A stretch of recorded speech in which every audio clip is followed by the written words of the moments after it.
Welcome, everyone.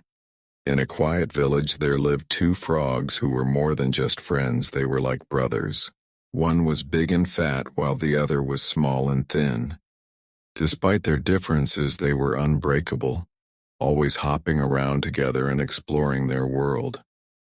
In a warm afternoon, they were on one of their usual adventures, hopping through the village with no particular place to go. Suddenly, they noticed a big bucket left by a farmer near the cowshed. Curious, they hopped over to see what was inside.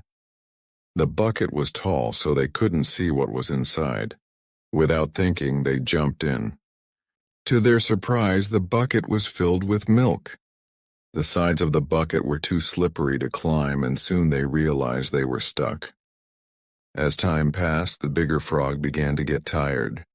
He said to his smaller friend, "We've been swimming for hours and there's no way out. We're going to drown. It's inevitable."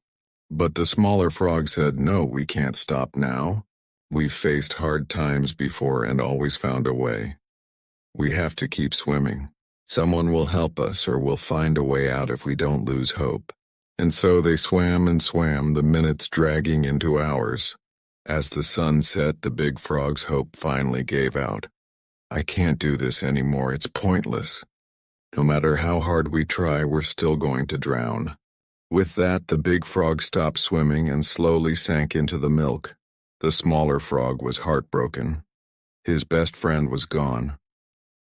Even though he was sad, the smaller frog kept swimming, not just for himself, but for the memory of his friend. "I won't let your sacrifice be for nothing," he whispered. He kept kicking, remembering all the good times they had shared.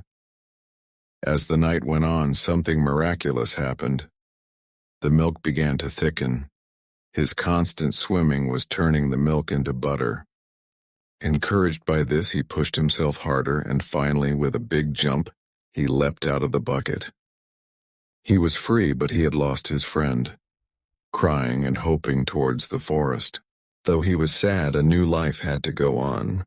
A year later, the small frog found a mate and started a family.